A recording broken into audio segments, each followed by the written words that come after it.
Happy Saturday, everybody. Welcome to all of you joining our daily live natural health news show. I am Melissa Gallagher. I'm a naturopathic physician, and I'm very excited to have each and every one of you join me early on the morning on a Saturday.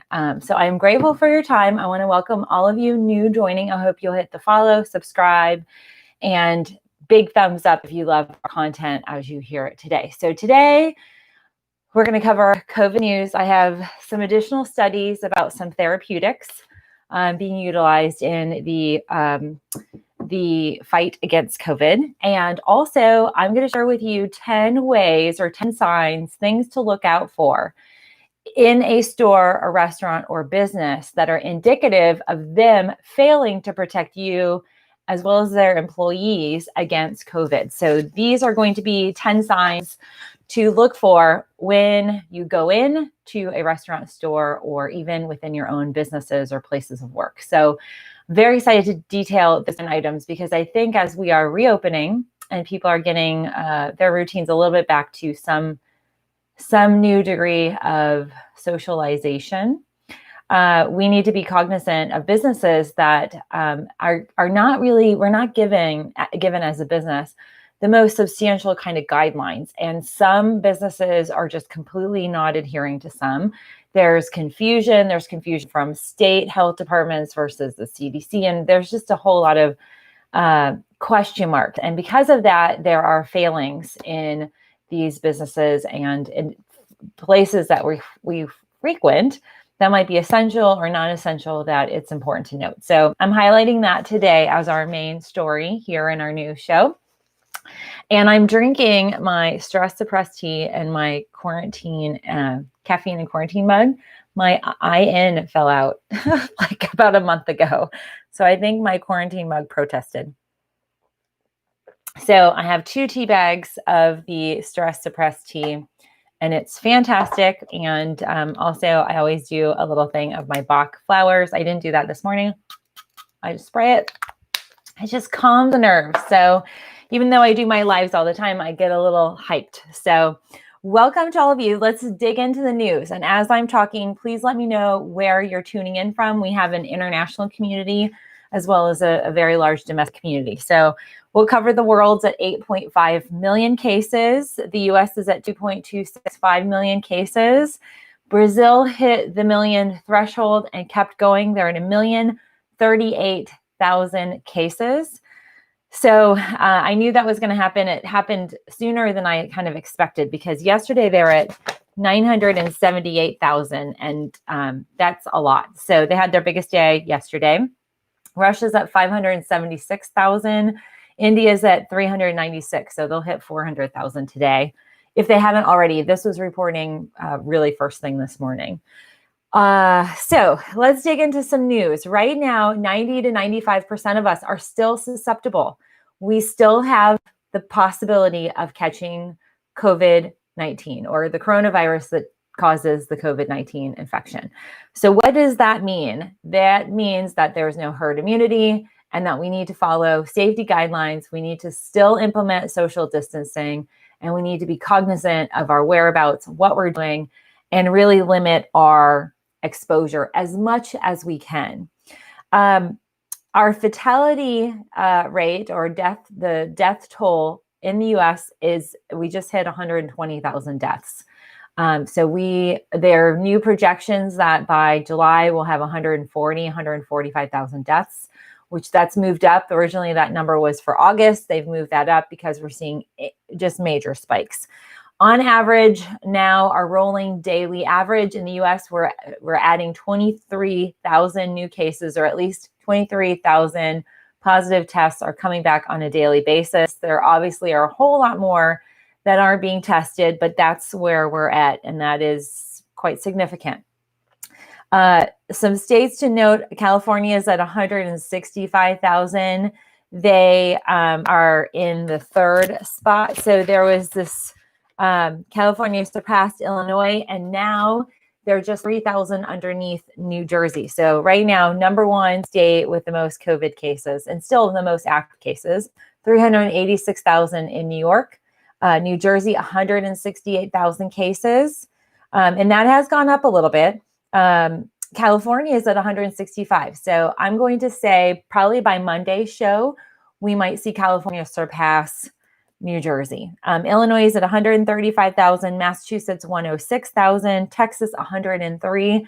Texas again posted some big numbers yesterday. Same with Pennsylvania. They're at 80,762 cases. Michigan 66,000, Maryland 63, Georgia's 62,347. Virginia's at 56, and we're seeing other states that are increasing. I want to highlight some things to note. So let's see. So first of all, I want to start off. Let me see if I printed it. Let's see.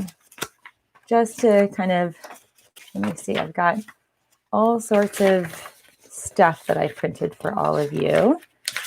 So I've got some stuff out of the Mayo Clinic. And let's see.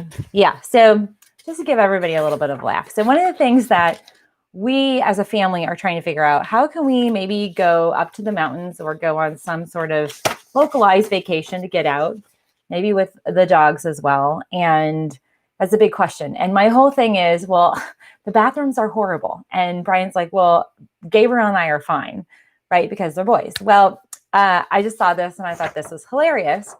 This is apparently the coronavirus is increasing consumer demand for disposable pee bags. And there's an actual company called Travel Jane by Travel John. And so they have this for ladies. So in the event that you feel like you don't want to hit a rest stop or go into bathrooms, which we know have the highest degree of contamination, just based on studies, and quite an overwhelming amount of studies show bathrooms are going to be COVID dense, especially if an individual was in the bathroom. There's fecal matter that transfer, oral fecal transfer, crazy.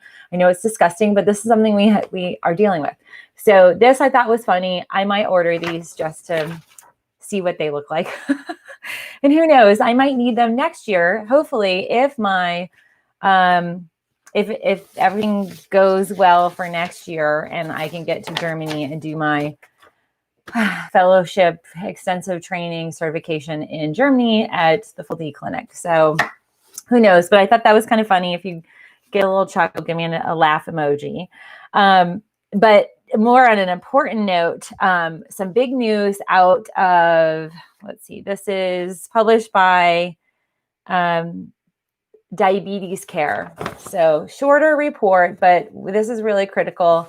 We know in most of the reports out just across multiple countries that one of the major underlying illnesses or underlying health conditions is diabetes. But we haven't seen, and I've had several of you ask, what's the difference between type 1 and type 2 with COVID? To date, I hadn't had any distinction. Well, now we actually do. So we've got a study about type 1 and COVID-19. And in fact, it's from a multi-center surveillance study here in the US. So they studied US cases, and it digs into the distinction between type 1 and type 2 diabetes. So type 1, if you don't know, aren't aware, type 1 is more of an autoimmune oriented disease, and some people are born with it, some people have it develop over their adult life. But type 1 is very different. The body actually attacks the pancreas, has a role in playing with the insulin levels and blood sugar imbalances, and it is autoimmune in its orientation. Now type 2 generally is stress related, hormonal stress, poor diet and lifestyle, and exercise, lifestyle, dietary changes and mineral deficiencies. Those can often turn type 2 around. So type 2 can be controlled and reversed. Type 1 is an autoimmune dysfunction. And what this shows is that type 1 cases are actually they're more at risk. So out of all of the diabetes, including gestational diabetes, this was highlighted too. We get a lot of women who are pregnant and curious, like, what's my risk factor? So type 1 has the greatest risk in the cascade of diabetes cases. And in fact, what they show, this is a small study.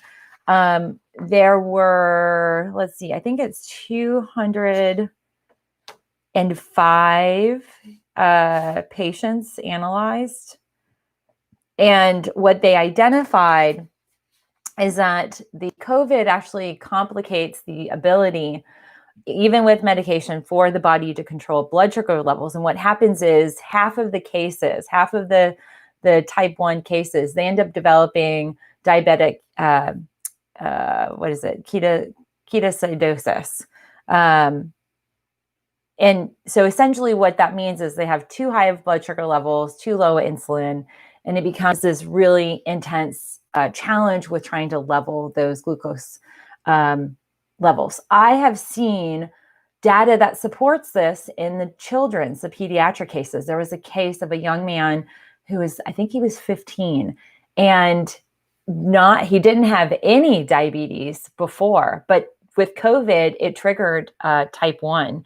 And what was the challenge for him is the ketoacidosis actually caused the organs to shut down. So there's something there, and this digs into a focus. So in this small group, 63% of the patients were female and 36% were non-Hispanic white. And the median age was 24.8. So this is also one of those things I want to highlight. They looked at more individuals in their 20s, not in the 40, 50, 60, 70 range, which I'd like to see a little bit more broader expansion. And they talk a little bit about the symptoms they experience, and even looking at their A1C levels. But so the takeaway, if you are watching this or have a friend, family member who has type 1 diabetes, please first hit the like button and hit the share button and send this to them so they can watch this. Because if you have type 1 as well as type 2 and even gestational diabetes, you want to be regularly, multiple times throughout the day, monitoring your glucose level. So you want to make sure your glucose monitors are on, that they've got you've got batteries, you've got backup batteries, maybe a backup unit, you've got all of the right little blood monitoring tools and equipment for you to routinely take your blood sugar, because the glucose is going to be indicative of how much of an impact this has on your body. So let's say you test positive, or you have a friend or family member test positive for COVID and they're a diabetic. Depending on the typing, could be the degree of severity, but regardless, they're going to want to get a good understanding, a snapshot daily and throughout the day of their blood sugar levels, and insulin markers will be critical for them when if they get hospitalized, they've got a record of how kind of skewy those are. But documentation is critical, and we can do that at home. So that's the big takeaway from that data. The other thing I want to highlight is that the CDC posted some statistics about Hispanic and Latino Americans with the caseload, or the percentage of cases. 34% of our COVID cases in the US impact Hispanic and Latino population.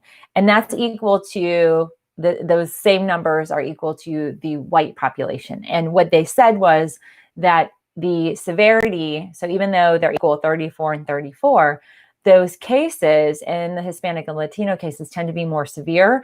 And what they find in certain communities or certain areas of the country, they'll have a higher number. So it might be 8% white and 35 or sometimes 46% Latino and Hispanic. And we are seeing that also across other racial and ethnic lines. And there's obviously a whole bunch of underlying health disparities there. So I wanted to put that out there. The CDC is being better about communicating that now.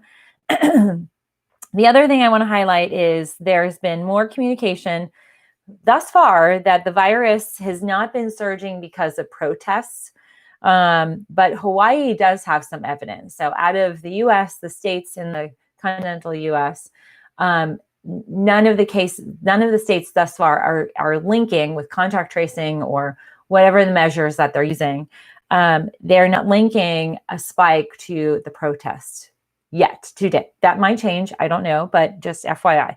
However, Hawaii has 18 new cases that they have been able to trace to 2 different protests, total of 12,000 individuals. There was one small protest of 2,000 and another one that had 10,000, and 18 cases came from some exposure in a protest. So again, there are protests continuing. You want to make sure you're protecting your eyes. your mouth and nose, that you carry hand sanitizer. And then also what we're going to talk about today, along the protest trail, you want to make sure you're socially distancing and taking all the appropriate measures to keep you and your family safe, because a lot of families are going out there collectively. I do want to highlight, before we dig into the 10 signs that a store is not protecting you or taking the right measures to keep you safe from COVID, I want to highlight some communication this week, towards the end of this week, that highlights retail stores, certain retail stores that many of us buy from and shop at, that are starting to relax their safety guidelines. And this is critical. This is going to be like that next step.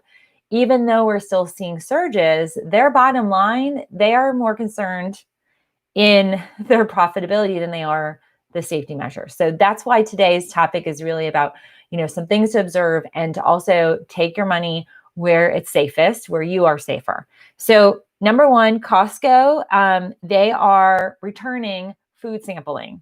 So remember Costco, or even like Sam's Club, the big places.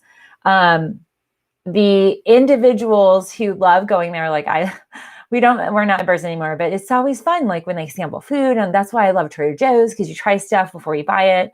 Brilliant. Well, they're bringing that back to Costco, and they will be under glass, there'll be plexiglass, but that tends to be where people converge. And Costco, even though they're a big warehouse, sometimes the ventilation is not the best, could be an exposure point. So just FYI on that. Target is now accepting customer returns on all items. So you may be buying, or you might have a shopper buying something that was either potentially in a COVID home or exposed to COVID, who knows? So that is a concern for a lot of individuals. Target numbers, like from last year to this year, they've seen a decrease in their profits by 60%. Online orders are up by 17%. So there's a big difference there. And you better believe they've got shareholders. And if you own stock in them, they're answering to you and thousands of others. And they're going to be trying to get their profitability back to some normal sense. So that's one of the reasons why I think they're starting to see returns happening. The other thing that I want to make a note, Kroger is in a lot, or the Kroger brand is all over the US. And they are going back to pre-COVID hours. So they originally were closed longer for more cleaning processes and procedures. They were also limiting employee exposure. And they then had the senior hour. So seniors could shop, or folks with autoimmunity, more at-risk individuals could go and shop and get what they needed and go home before being exposed. They are going to be doing away with that. I don't know the timeline, but in the South and the Midwest, those are the states that will be seeing those stores and the Kroger brands starting to go back to normal hours. And so that's just kind of an interesting point there. Okay, so let's talk about, what do you do when you are out and about? And let's say you are back at work, and how do you make sense of some of the patchworking of guidelines? We have we have city councils that are ruling out guidelines for mask wearing, which, by the way, this is a trend right now. In the last 3 days, we've seen more local municipalities, mayors, and city councils gathering, voting, and employing executive orders to require mask wearing. Tampa just rolled into that. We're seeing some big major cities and smaller cities starting to be way more proactive with their safety measures regarding reopening and employing and requiring safety measures. So, if the governors aren't going to be closing down and employing a lockdown, and there's a surge, we're now seeing our local governments getting engaged and starting to employ these procedures and rules requirements. So there are a lot of questions that poses in terms of how do we be safe. If you live and work in two different states or cities or municipalities, you might be obligated and required in your home area, but you might not in your work. And so there's this big question mark, a lot of unknowns and a lack of clarity. So I want to give you 10 kind of guidelines, 10 somewhat immediate ways to assess if your safety might be at risk when you're out shopping or you're in a restaurant or thinking about getting into a social scene. So the first one is there are too many people in that place. So it could be the store's really busy. Maybe it's a particular time of the day, but there's a greater than healthy quantity of individuals in that space.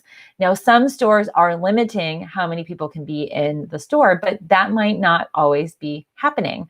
And even though some of these stores have guidelines from a corporation, it doesn't mean that they're deploying them the same way. We're actually seeing some differences in Trader Joe's. My hometown Trader Joe's, they're requiring everybody to wear a mask.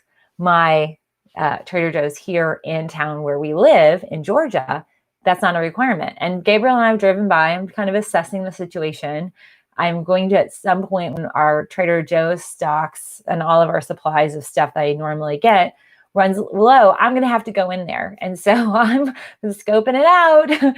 So to see when might be the safest time and just to understand the procedures. Okay, so number one, too many people in place. Number two, mask wearing is not being enforced. So that's a problem. I've reported that there are companies all over that are not requiring it. We saw a few weeks ago, actually about a month ago in Texas, there was this one chain that demanded even their employees not wear masks, but masks should be required or recommended. And you should, for sure, definitely by employees. So all employees should be required. Customers, it would be even a better, healthier, safer situation if customers are required as well. So I'll tell you my example because I'm totally transparent. I am totally jonesing to get out and go shopping. It is taking every bit of self-control to not hit Aldi and to go out and get stuff because, there's delays and there's communication with your Instacart and it's more expensive. And so I'm just like, okay, we've got a lot of stuff to do here at home. It's darker later. We got all these mommy camp going on with Gabriel. And so on Sunday, I went to Dollar Tree. I can't buy anything online. If you buy anything, you have to buy like 20 or 30 of these things at bulk. I'm like, that's just not going to be doable. So I went in and I went early. I got there right before they opened. I masked up. I did a double mask and I had my glasses. And I saw one employee waiting to get in and he had a mask. But when I walked in, there was a gentleman on a bike, older gentleman, did not have a mask. He walked in. The two girls that were checking people out weren't wearing masks. And many of you have said Dollar Tree doesn't encourage their folks to wear masks. So that is a note to self. That's not a safe environment. I won't be going back there. So just know, like if mask wearing is not enforced, that's not safe. And we know statistically, mask wearing, especially between two parties, even in closer proximity, cuts down the risk factor. The third thing is going to be poor ventilation. So how big is the space? What's the airflow like? Is it fully enclosed? Is it outdoors? So for instance, we're doing a whole lot of stuff in the backyard. I'm building Gabriel a Tinker Garden inspired outdoor mud kitchen. It's basically a play area where he can play in the dirt. And I'm mimicking this one play area he had at one of his preschools. So we need to really hit Home Depot or Lowe's or a hardware store. So, hardware stores are big, open, there's some open spaces, there's some enclosed, like the garden area is open. That's a lot safer than necessarily going in, but that will be a much bigger, better ventilated area than a smaller, like retail shop. So just know that central air conditioning can be helpful for ventilation. It would be ideal if these places have some sort of air purification or UV system in their AC, but ventilation is going to be critical. So windows, even I've seen several restaurants that they've got the open windows, open doors, they've pulled open the latches. So a lot of airflow just minimizes the stagnancy of particles. The fourth item are going to be dirty surfaces. So you want to be able to see or witness cleaning after every customer. So are they cleaning the little, credit cards, stand? Are they cleaning, at Target or your grocery store? Are they cleaning after, the last individual? Are they frequently sanitizing the high touch areas? And if you don't see that, if you don't see cleaning supplies out, if you don't see any signs at the front, that's definitely a note that they might not be making the best measure or taking the best measures. I also witnessed a restaurant. I don't remember what state it was in, but it was being videoed for, a news show. And they showed the waitress wiping. It was a female. So she was wiping the table. And it was like really just kind of haphazard. And then she moved around all of the like condiments, the salt and the pepper, and then the little napkin dispenser. She didn't clean any of those. So that's like one of those high touch points that, if there isn't proper training with a restaurant and the staff, if they're not cleaning all those are things you're going to want to clean also. So just don't take for granted that they're going to be cleaning the salt and pepper and the ketchup and the mustard and the mayo dispensers. They might not. And odds are, especially if they're really trying to turn tables over, they might not be. So dirty surfaces, faucets, sinks, soap dispensers, even the countertops, changing tables. I just say avoid bathrooms when you're out and about for sure. Door handles are going to be another thing. So there's going to be a big difference between your automatic door walking into a location, or you have to open the door. That door handle might be a touch point that could be unsafe. The other thing, number 5, are what we call checkout fails. So let's say you, like myself, I kind of hovered. I was, in a socially distanced hovering kind of status to make sure that I could get to the free cash register totally open without being behind anybody. And that was really challenging. I did get behind somebody, but was well distanced. There were no sort of dots on the floor. There was no sort of communication about staying, socially distanced. But sometimes the way the store layout is, it might not allow for 6 feet of distance to occur. And this also translates into restaurants. So I was talking with a friend yesterday or the day before. Yeah, the day before. So Thursday, I had a chat with my friend back in Tampa, and she was talking about how her and another friend of ours, they all went out and they went to one of our favorite restaurants, which is a nice restaurant. And they're at 50% capacity. She said it was totally busy, like full on busyness. You walk in where you get seated. She's like, it's like normal. There are tons of people in this space. And that's problematic. So even when a restaurant is, giving space in between tables and is limiting their tabletops, the gathering at the hostess stand or at the open, beginning of the restaurant, that might be a point where you can't social distance, or it's not the best layout for social distancing. That would be something that would be considered unsafe. So the other thing too is if they're not putting like a clear plastic barrier between the checkout counter. That did happen at that was in existence at the Dollar Tree, but it wasn't across the whole lane. And so like, I didn't even notice that at first. And then I was like, oh, here's the little space. So I stood right behind it. But that is something to note. Apparently on the checkout side, Whole Foods has ranked number 1 in the best checkout process. So just know if you're a Whole Foods shopper, you have Whole Foods, that they've got what has been deemed the best kind of practices. And touchless systems. What I love now about Whole Foods being part of Amazon, you can pay. There's a quick little QR code app on your phone. You can pay, and you can even pay using your Amazon card, which gives you 5% off your product purchase. Plus it taps into your Amazon Prime. You get all these deals. You can do all that with just a quick little scan of your phone, contactless. Big, big win. So that's really big. Okay, so the other thing too, when we talk about merchandise, so I talked about those returns that Target's doing. Mishandling, I think this is number 5. Let's see. I've written it down. Let's see. 1, 2, 3, 4, 5. Yeah. 6. Number 6. Mishandling merchandise. Okay. So this is one of those things you don't know who's touched it, where it's been. But basically, there's been an encouragement for vendors to, and this is by the credit card processing companies. I get those with one of our credit card processors. They want you as a business to consider modifying or suspending your return policy, your return process.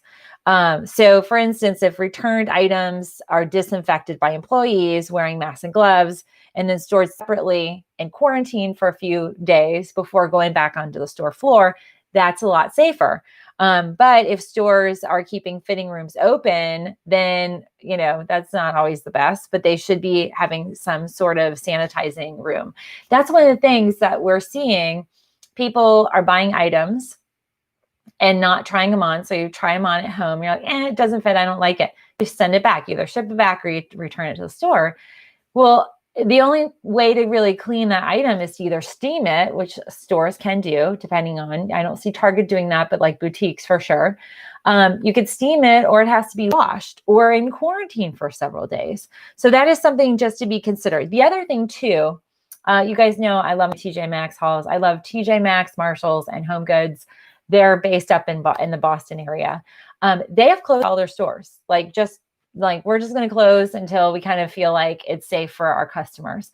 Just think about your TJ Maxx. You go in, you're like, oh, I love this purse. You try the purse on and oh, I love these glasses. And you touch the glasses and how many people have touched those glasses? It's something we don't always think about, but jewelry, clothing, high touch points that people are purchasing is something to be aware of. Same with beauty testing, Sephora beauty testing and things like that. Those are all going to be unsafe. So if there are businesses that have testing of products and things like that, you just want to be cognizant and know that that is one of the points of safety that really there's not a lot of protection there. Is this making sense? Are you guys finding this helpful? Give me a thumbs up if you are. I see some comments. So Jennifer Scorzo, I went to a Bath and Body Works that's located in a mall the other day in Orland Park, Illinois. I was surprised when I saw people walking around without a mask. Yep. But Bath and Body Works did a good job practicing social distancing rules. That's good. Oops, let me see. I got to go back to this. Okay. That's good. Okay. And Donna said, noticed at times some younger people aren't wearing a mask in a couple of very grocery stores. Also, when there is a couple together, one may be wearing a mask and the other isn't. That's frustrating. And Dina says, Whole Foods is doing a good job cleaning shopping carts, card checkout, offer masks, social distancing, direction signs. That's all great. And those are things that we should expect. And when we don't see them, I didn't see any of that. At the Dollar Tree, there's a big difference, and that's unsafe for any of us. Dina says, our Home Depot and Lowe's do not require a mask. Yeah, that's a big thumbs down. My Trader Joe's has great guidelines, but problem is customers don't always keep 6 feet distance. Masks, I do see, but the customers that come right up against you while shopping, it's unreal. Yeah, there's that whole personal space thing. I have an issue with that with people who just no sense. But then also now, it's just one of those things what are you thinking? And I think people are just, it's so ingrained that that's a hard thing to kind of get people out of. Okay, so let's see. Let's keep comments civil. Okay, thanks, Pat, for moderating. And let's thank Pat. She's doing such a good job. I've seen some nastiness this morning. Okay. So, most people here aren't wearing masks. Where's here, Emily? I make them and give them away for free to try and encourage people. That is awesome. See, that's so good. Okay. So now here are some more points. So this is really big. And, I have to admit that I, I've highlighted to one of our shoppers at Aldi that she could take our extra Aldi bags. Well, now I'm like, oh my gosh, that's so unsafe. So allowing reusable bags, and this is going to be in that category of Whole Foods, Trader Joe's.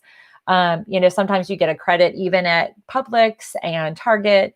But the idea of reusing, having reusable bags, sometimes they go into your home. Now that's going into a shopping cart. Now it's being touched by a checkout person, and then maybe a bagger, and then put in, so like that is something you don't really, and honestly, I didn't really think about it, that it could very well be a point of an unsafe point. And there's some studies. So the New England Journal of Medicine found that coronavirus can live on and in plastic bags for up to 3 days.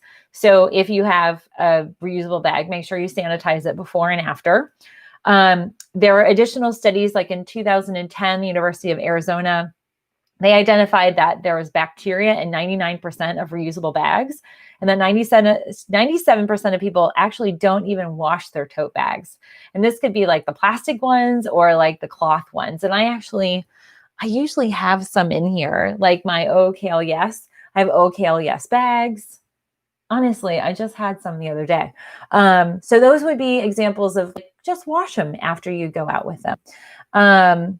And Massachusetts is actually prohibiting reusable bags. And many stores are prohibiting that. So just a little note, if you're used to taking a reusable bag, they might not allow them.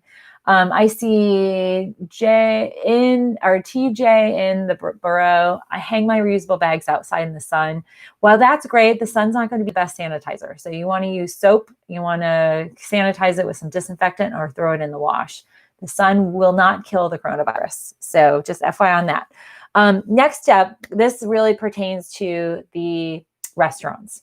Congested seating areas. So if there is a density in tables, I know the good restaurants have pulled the tables, and some are even putting mannequins at their tables. There have been a whole bunch of really fun memes and things on Instagram and even TikTok with the mannequins that are themed, and they have food set up for them at the tables. But if a store has, let's say it's a restaurant, like the waiting area or cafe, the table should be placed with at least 6 feet apart. And ideally, I want where the back of the seat is to the back of the next seat to be 6 feet, not table to table, because we're not taking into account the chair. So, apart from breaking out your ruler, just kind of gauge, is this 6 feet? If it isn't, you might want to have a conversation, just say, can we move the table, or can you, whatever. But that's just something to note, 6 feet in between tables and chairs. Same thing with waiting spaces in doctor's offices, even at your pharmacies. You want to make sure, a lot of times they'll have like pharmacies, little seating. You want to make sure that there's distance employed there. And then also congestion as it relates to even like the bathroom. So a lot of times there might be just one stall and people are waiting outside. Just want to be cognizant of just points of congestion. Where more people gather, there's possibility for greater exposure. The other thing is where, safety's sake, and this goes back to some of the adjustments at Kroger, where businesses are not changing their hours. Their, business hours are as usual, meaning that they're not necessarily reserving hours in the morning or later in the day for cleaning, or they're allowing certain populations of people, elders and folks who are at risk, to shop earlier. But being able to have some distinction between high-risk customers and not, that is a way for those individuals to avoid germs, but it also will be indicative of how well is their cleaning process happening. And that's what we assume. We assume that, every evening our Target, our Walmarts, our, Sam's Club, our Costco's, our Trader Joe's, our Publix's, all of these restaurants, stores are going to be cleaning. And that might not truly happen if they are having business hours as usual.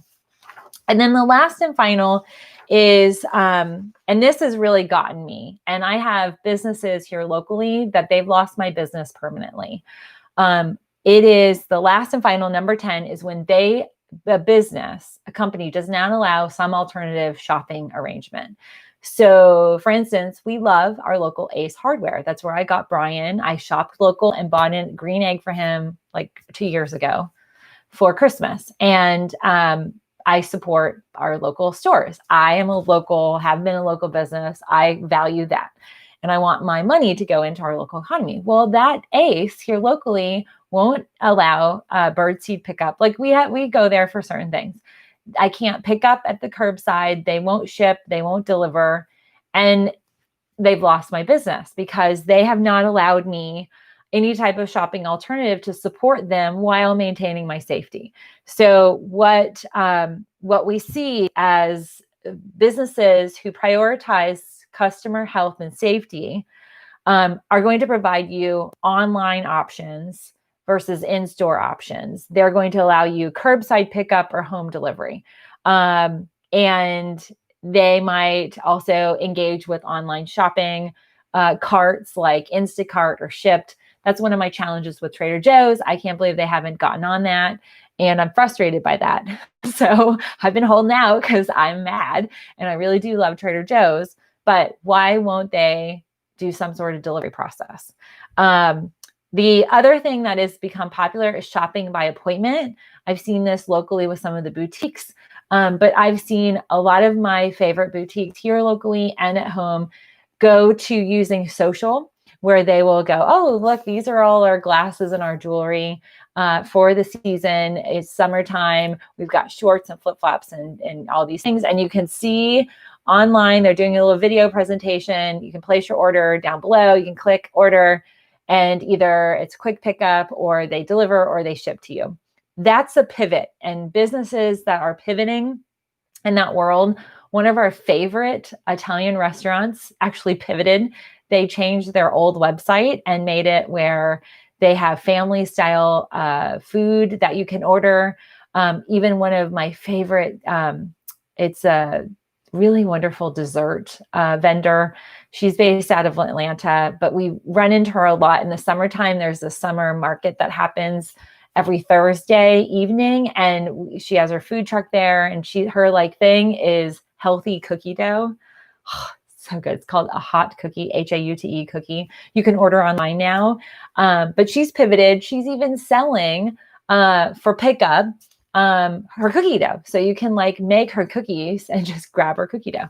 So I told Brian, I'm like, that is what that cookie dough, she has a cookie dough, cookie cake that I want for my birthday. So I've already put my birthday order in almost a month and a half before, but those are just examples of like pivots. So businesses are investing in new technology, updating their software, online stuff. That is indicative that they're keeping your health and safety at the forefront of their business model. And so I hope that was helpful. Have you guys found that you have businesses that are doing the same, or have you found, so curious, just comment and we can have a little discussion about this. If you found businesses that are not, and you're frustrated by that or have stopped frequenting them. Christine says, my daughter is in Boston. Oh, love. Where in Boston? I love that town. And she could use her bags if she took the cart out of the store with the food and loaded it up outside. Oh, interesting. Okay. That's an interesting note. Yeah. So instead of bringing your recyclable bag, that you can just load it up maybe in your car and then return the cart. That's a good idea. Mary Lou, nope, not eating at restaurants anytime soon. She gives it a big thumbs down. I'll get indigestion for sure with the stress of it all. I'm there with you. And we've just started venturing into taking out. And that gave me a little bit of anxiety. So, Dwayne, a big box lumber store makes you wear a mask. However, by square footage, they allow 500 people in the store at a time. Still a lot of people to be around. Yeah. And that's the problem. Like tomorrow might be my like early run to Lowe's or Home Depot. Our Home Depot's closer.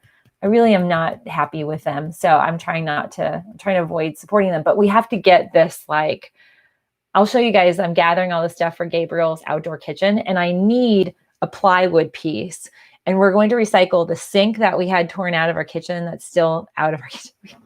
Our kitchen's in the middle. It's not even in the middle. It's like in the beginning of demo. So we have half of our kitchen demoed and we're waiting until this somewhat passes to feel safe to start.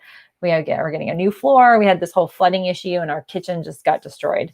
So I'm getting a new kitchen and we're going to put windows in, a whole bunch of stuff. But my sink, the old sink, I'm going to repurpose because I just like to reuse, recycle, and repurpose everything. So we're going to do that. And I need a big thing of wood. And I need to get some plants and some bird seed. So that might be like my early morning run tomorrow. Oh, call her Steph. Your earrings are hilariously cute. Thank you. Yeah, they're kind of fun, tongue in cheek, toilet paper crisis 2020. So these are actually on Etsy. I posted a link. There's several kind of people trying to do these like she does, but this girl is awesome. So you can grab a link down below. Kay Jefferson, definitely frustrated with a few local businesses who don't have any alternative shopping options. Do you think the virus can be, Jana, do you think the virus can be transferred by surfaces? So we do see that it can live on surfaces. The big question right now remains, what are the droplet sizes? How much viral activity or, viral contaminant is on that? And then how much of the viral contaminant do you need if you're transferring to your eyes, your nose, or your mouth? That's a question mark that we don't know. And I know we'll get those answers because time will be on our side with that. I don't know that specific answer though. My sprinkler head broke. I have to get somebody to fix it. Oh no, Anita, that sucks. We have had a few people come to our house and that is an interesting thing because there are a lot of outdoorsy type of professionals, like our neighbors we do all our own yard work, but we've had the tree guys come and take care of that tree that fell last week from the hailstorm that literally ruined my garden. It looks like I have bullet holes in my strawberry plants. My green beans are completely decimated. And a lot of my tomato plants just kind of got hit, but so far, I think we're on the mend. I do see some cucumbers. I'm growing a special cucumber. But we've had people and nobody's wearing masks. And Gabriel, it's so funny. So he is so ingrained that mask wearing is necessary. Because we drive around, I'm like, oh, that older gentleman's not wearing a mask, honey. That's not safe for him. And so he's now, even on TV, he'll go, that woman's bad, mommy. She's not wearing a mask. Or he'll go, she's wearing a mask. That's really good. And so he's been pointing out when people come over, they aren't wearing masks. We did have to have the AC guy come out. They do their annual, we have a HEPA filter system and it's connected with our HVAC stuff. So they had to come out. And I had them clear all these different things. So they put booties on, the gentleman sanitizes, he wears new masks, all this stuff. And, when you're having people come into your home, that's really critical. Let's see, Marfalfi. Walgreens has a limited offering of items available. They're available in their drive-through. Yes, I am surprised, though, that diabetes supplies are not on that list. Had to call stores and make arrangements instead. I'm sorry to hear that. I know you can order online. And one of the things that I did find out on Easter Day, when I didn't realize that I needed pickle relish for one of my dishes, I called the Walgreens and asked them ahead of time, do you have pickle relish? And I'm going to come out and get it. And he had brought all the things that I had asked I need, that and one other thing. He brought them to the girl in the pharmacy and she was like, oh, you must be Melissa. And there I got my stuff. So it may be something if you call ahead and make those arrangements. But yes, I agree. Love how you stay up despite circumstances. Oh, thank you. Yeah, you got to be positive. And you have to find the humor because there's always some humor that kind of takes away the edge. Okay, so let's see. Jenny, I wouldn't know, haven't visited a store since March 18th. Good for you. As of last Sunday, it was the first time I'd visited a store. And I'm still on my tank of gas from March. Crazy. And we've driven around a little bit. Let's see. Queen of Sheba, that's the same. Air bag up outside. Ace cats, guidelines and protocols take a while to get used to as healthy habits. Most aren't respecting or being patient with times. I agree. They move chairs and then all marked and get so upset when we clean cycle biz. Dwayne, in Iowa, some convenience stores will come out and pump your gas so you don't have to touch the gas handle. That's nice. Holly, I got takeout delivered. It was yuck and had to wait 2 weeks to feel safe again. Oh no, I hate that. Christine, oh, your daughter's in Cambridge. Oh, she was in Somerville. Yes. Cambridge, I love Cambridge. Okay, so let's see. Upstairs on the Square is one of my favorite Cambridge restaurants. So many good restaurants over there. Kay Jefferson, no longer going back out unless absolutely necessary. As San Antonio is number 4 in regards to states to the incline in cases. Yes, yeah. So San Antonio is definitely on the increase. They're having some challenges with governance, I know there. Okay, so let's see. Lucianne, Walgreens drive-through can only sell you what will fit through that small window. Yes, you're right. So Brian knows that because he's hooked on those Starbucks Frappuccino drinks. So it tends to be the reason why I have to do like a Publix or Target order. And so they don't go through the drive-through. I'm like, why don't you just go to Walgreens? Nope. I told him I'll make his own coffee, but he's hooked on that stuff. So, but yeah, so that is the one thing, I know a lot of us have, we've been at this. I think I've got to count my shows, but I'm in the 90s now. Like this is in the 90s in terms of like our 90th something show, live. I've been going live since the 14th of March, and I went straight without breaking even on Sundays. I took a break on Easter and Mother's Day on a Sunday. And then up until like, I think 3 weeks ago, I've been now taking breaks on Sundays. And I know a lot of us are feeling cooped up and, we're getting the angst and we want to, like maybe you're running out of stuff that you kind of stocked up on and you're just feeling like, well, it's summertime. I want to get out and about. And I totally feel you. It is, it's a challenge as we try to navigate this world that it's not safe right now. And, the increases in states, we are having one of our worst weeks yet in the virus, and we're still in the first wave. And I'm trying to see if I've got, this was as of yesterday. We really had a major increase, and then we've kind of had some dips, but now we're on another increase. We might even surpass where we were, the caseload when we started our lockdown. And as of communication, we're not going to see a national state of emergency declared again. And so we are going to have to figure out how to navigate this new way of life. We are in coronavirus. We're not after yet. So the BC is the world before coronavirus. We're in it.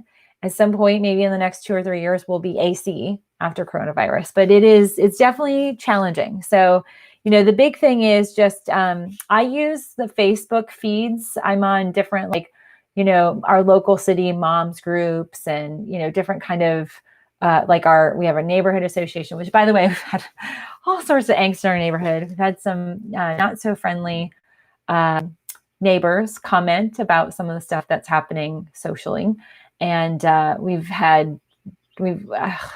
neighborhood, we have like 4 Facebook groups now because we have an autocrat running one of them who's this like completely outrageous white Southerner. So I try and keep up to date on my Facebook groups about the restaurants and detail. And I'll even ask, what place did you feel safest? Or, I put out to the moms group, we're going to do takeout. We're really conservative with, our kind of out and about. And we just want, who did you feel safest with? And literally got reports like, drive up, everybody had masks, they had gloves on, it felt really safe, to even like not so safe, avoid these restaurants. I will tell you though, one of the things that we're starting to see, and I just got a report from my friend in Tampa, there are some major establishments that are not weathering this economic and pandemic crisis. And with that, we are going to see some of our favorite places closing, businesses not being able to weather this. Maybe they, their financing or what, PPP didn't come in, whatever it is, they're not able to sustain through this. And I have also noticed that Facebook, the marketplace, these businesses are liquidating their products. And so just FYI, I saw a smoothie vendor in Buckhead, Atlanta, post they're selling everything in their store, literally everything. And they had probably 5 really high-end blenders. And so I messaged them and said, hey, do you have another blender? I'd love to get one, because they're like $400 or $500. And you could get them used and help them, find, give them a little money, but also get something really great. And so just know that there might be some liquidation sales that you can tap into in the event that maybe you want some equipment. Gyms might be hit hard with this. We know Gold's Gym filed for bankruptcy. So you might be able to get some, home-based equipment, some, clinical stuff. So just FYI, definitely use your Facebook Marketplace to your advantage. They didn't have any of the blenders, but they actually have some stuff I might be able to use for Gabriel's outdoor kitchen. They had like stainless steel cups and measuring things and things that could weather being outside and creating mud and stuff. That I was like, oh, that would be great. Because my tendency would be to go to Goodwill or any of the, thrift stores for that, but I'm not doing that. Okay, so, and Pat says to Anita, you do what you got to do. Okay, so yeah, so that is definitely, that's something I really wanted to cover today. So I hope this is helpful. Do know that I value each and every one of you. I'm so grateful for all of you who tune in. I know we have a lot of regulars and we have folks that tune in on occasion based on the topic. I'm very happy to report it looks like we're sustaining. We have surpassed 10,000 followers on Instagram. Woo! So we were up, we hit 10 like 2 weeks ago, and then we went down, and then we're up again, and then we went down, and then now it's stayed for at least 12 hours. So that's a good sign. So I'll post a little celebratory image I have with some 10K balloons, as long as I know that's stable. So supposedly it gives me access to some swiping up features, but that I guess takes a little bit of time. So yay, that's a big win for us. And follow me on Instagram over the weekend. I am going to be, today I have an interview. I'm going to be filming an interview with Patty Cornute. We're going to talk a little bit about her story with lipedema. And so I'm excited about that. And then Sunday is Father's Day. So we have some fun things planned for Brian. And I hope all of you men who are watching, I hope all of you who are fathers, I wish you all a happy Father's Day. And for all the men in your lives that are fathers, give them lots of love. And happy Father's Day from Natural Health Resources. So friends, thanks for tuning in. I will see each of you Monday because Brian's home again all next week. Yay. So our live shows continue. All right. Thanks, everybody. I'll see you guys later. Bye. Bye, Instagram. Thanks.